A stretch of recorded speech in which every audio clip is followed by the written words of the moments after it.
du Seigneur m'appelle. Prends ta croix et viens, suis-moi. Je réponds, Sauveur fidèle, me voici. Nous aurons un moment de prière. Jusqu'au bout, je veux te suivre dans les bons, les mauvais jours. Dans les pas de cette musique, au son de cette musique, nous allons prendre nos Bibles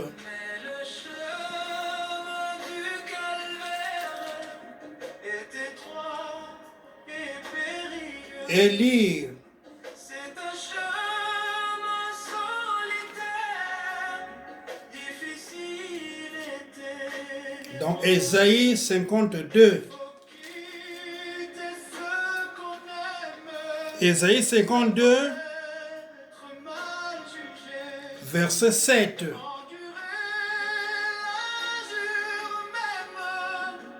Qu'ils sont beaux sur les montagnes, les pieds de celui qui apporte de bonnes nouvelles, qui publie la paix de celui qui apporte des bonnes nouvelles, qui publie le salut, de celui qui dit, Sion, ton Dieu règne. Amen.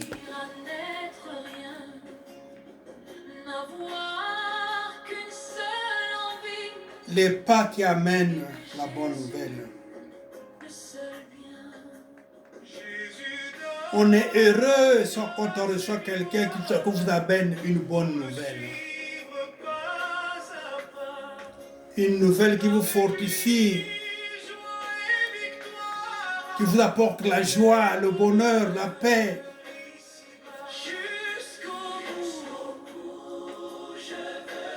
C'est ce que Ésaïe explique, les pieds qui montent vers la montagne, qui va annoncer la bonne nouvelle. Nous allons prendre le symbole de Jésus. Jésus qui rentre en Jérusalem sur un anneau où les gens l'accueillent, l'acclament. Hosanna, Mwana David. Hosanna, fils de David. Mais pour Jésus, si nous lisons Marc 11, le verset 17, Marc 11, verset 17, et puis Matthieu 21, verset 13, et puis Jean 2, 13 à 17, vous allez remarquer quelle bonne nouvelle Jésus amène. Quelle bonne nouvelle Jésus amène. Si je vois Matthieu 21, verset 13.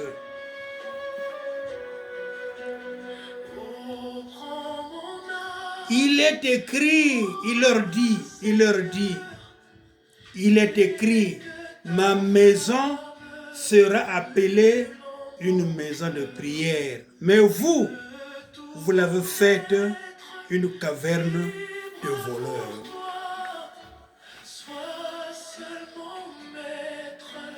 Jésus amène une bonne nouvelle. Il rentre pour amener une bonne nouvelle.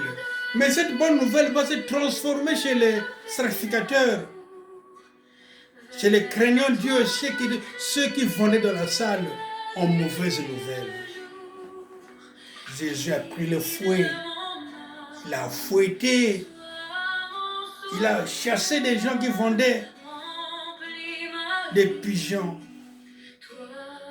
des choses dans des échanges d'argent dans le temple de Dieu. Jésus les chasse pour remplacer, pour leur dire que cette maison n'est pas pour vendre, n'est pas pour des choses unique n'est pas pour des choses de cette terre, mais c'est pour des choses divines.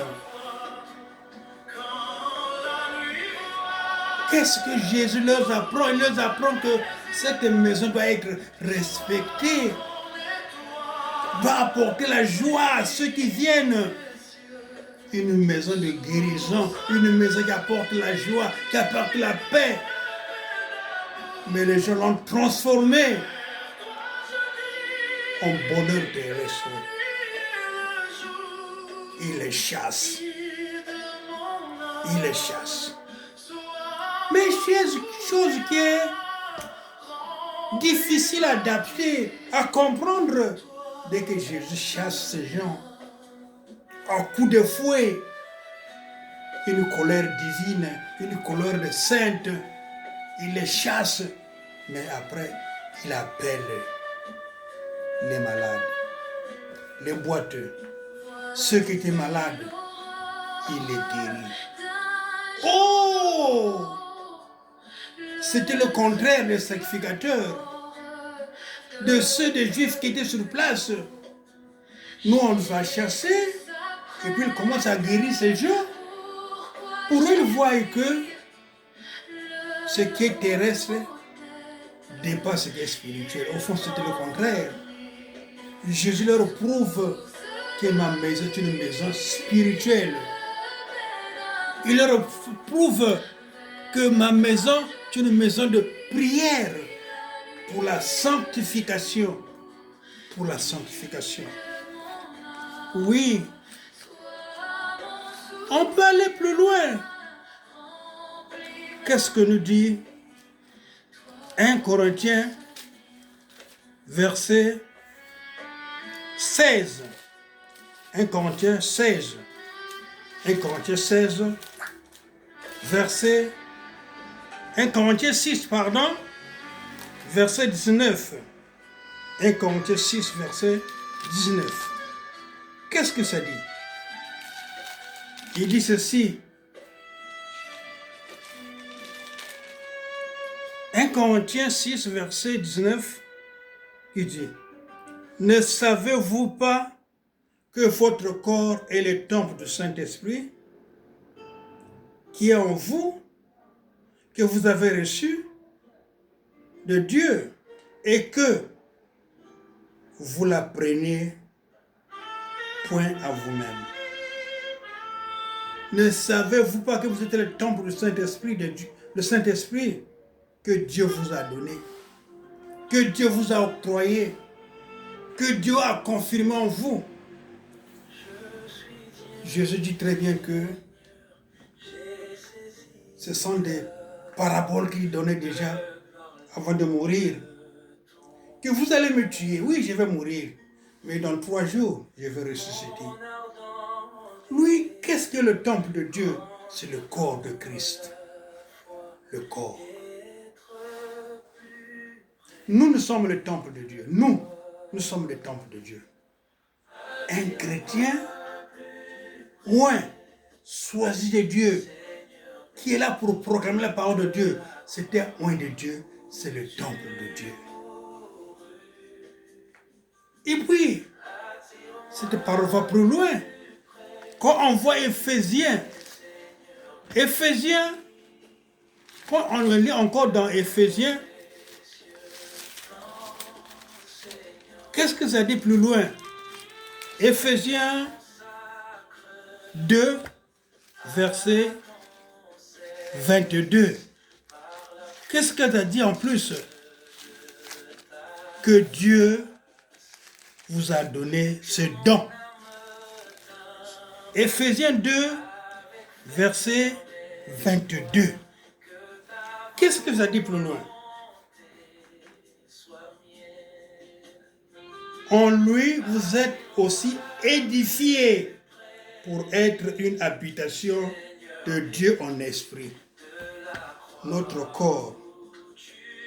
Nous sommes édifiés, éclairés, illuminés. Parce que Dieu habite en nous. Oui, beaucoup de gens vont se poser des questions. Comment Dieu peut habiter en nous? Dieu habite en nous en action, en pensée, nos visions, nos pensées, nos actions, nos paroles, notre conduite doit refléter la présence de Dieu en nous. Nous sommes créés à l'image de Dieu. Il faut le mettre en tête. Quand on est créé à l'image de Dieu, nos actions, nos comportements, tout ce que nous allons faire doit refléter la gloire de Dieu. Il faut faire une différence à une personne qui ne connaît pas Dieu, à une autre personne qui connaît la valeur divine. Quand on est dans Dieu, on devient une nouvelle créature. Les choses anciennes sont passées et nous devenons une autre personne. Jésus, quand il est rentré dans Jérusalem pour leur prouver ce que vous faites, vous suivez votre corps.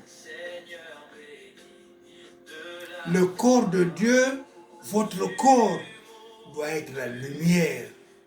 Vous devrez rayonner autour de vous. Prouvons aux gens même votre comportement, votre façon de parler, de marcher, de réfléchir, de faire tout ce que vous allez faire dans votre vie doit être de manière différente à ceux qui ne connaissent pas Dieu. Nous sommes les créateurs de Dieu. Ma soeur, mon frère, toi qui me suis, peut-être tu dis que je ne vaux rien. Tu es capital aux yeux de Dieu. Tu es très important aux yeux de Dieu. Ton témoignage doit refléter à ce que tu dis chaque jour, à tout ce que tu fais chaque jour. Ça va refléter la présence de Dieu. Nous sommes des témoins. Nous sommes des témoins. Nous sommes des témoins. Nous sommes des témoins de Dieu. Et que tout ce que nous allons faire, Dieu parle. Dieu nous instruit. Dieu nous oriente. Auquel on peut prendre une décision. On peut prendre une décision. Mais il faut toujours se mettre aux côtés du Seigneur. Demander la volonté de Dieu.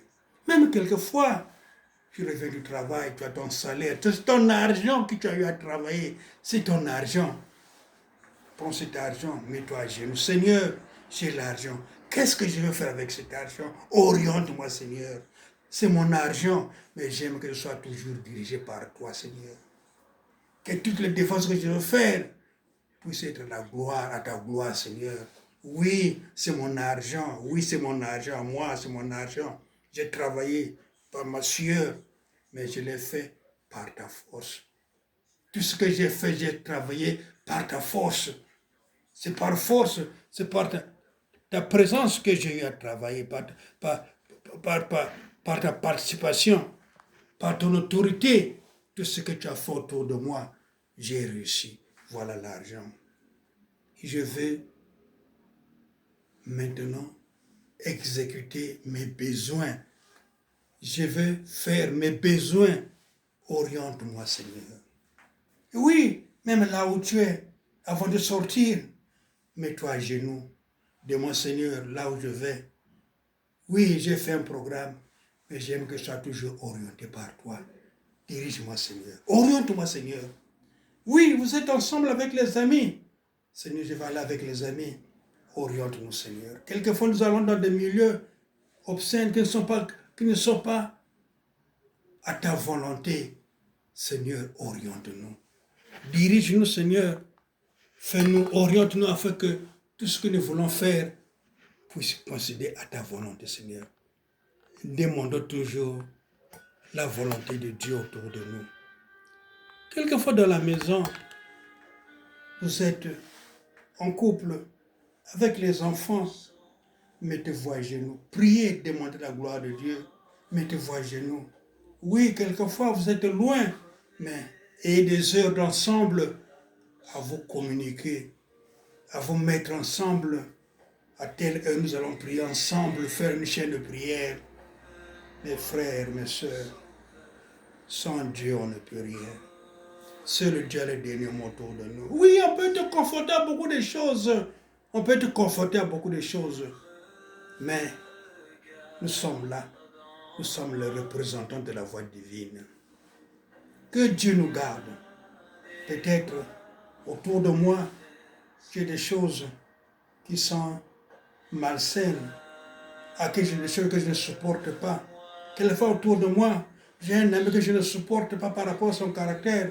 Peut-être autour de moi, au travail, au marché, là où je vends, à la cité, là où je vais prendre peut-être l'eau, là où je vais, partout on peut aller. Mais il faut que la volonté de Dieu vous conduise. Demandez à Dieu de vous conduire, de vous diriger, afin que chaque fois, sa volonté nous conduise. La gloire soit faite autour de nous. Seigneur, je confie mes frères, mes sœurs qui me suivent. Que seule ta volonté nous conduise, Seigneur Dieu. Oui, nous sommes des humains, mais Seigneur, nous voulons que ta présence puisse nous orienter de jour en jour. Puisse nous diriger de jour en jour. Oriente-nous, Seigneur. Donne-nous ta joie et ta paix. Que chaque fois nous soyons toujours orientés vers toi. Seigneur, dirige-nous, Seigneur Dieu. Nos corps sont fragiles. Sans toi, on ne peut rien faire. Quelquefois, on se réveille avec des idées quelquefois qui sont à l'encontre de ta volonté. Seigneur, pardonne-nous. Conduis-nous, Seigneur Dieu. Conduis-nous, Jésus. Oh, Seigneur Dieu, nous avons l'espoir. Le dernier mot de notre vie t'appartient. Nos santé t'appartiennent, Seigneur. Nos santé t'appartiennent. Oriente-nous, Seigneur. Confonds nos adversaires. Peut-être ceux qui ne veulent pas nos réussites. Ceux qui ne veulent pas que quelquefois nous soyons en bonne santé, Seigneur. Que tout reste entre tes mains. La gloire t'appartient. Nous te disons merci, Seigneur Dieu. Merci pour tes bienfaits. Merci pour ta gloire. Merci pour ton amour. Merci pour ton amour. Merci. Merci. Amen.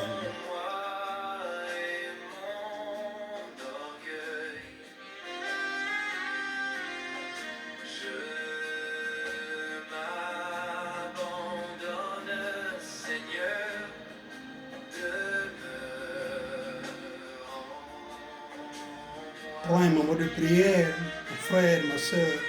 Prie. Demande ce que tu veux autour du Seigneur. Demande.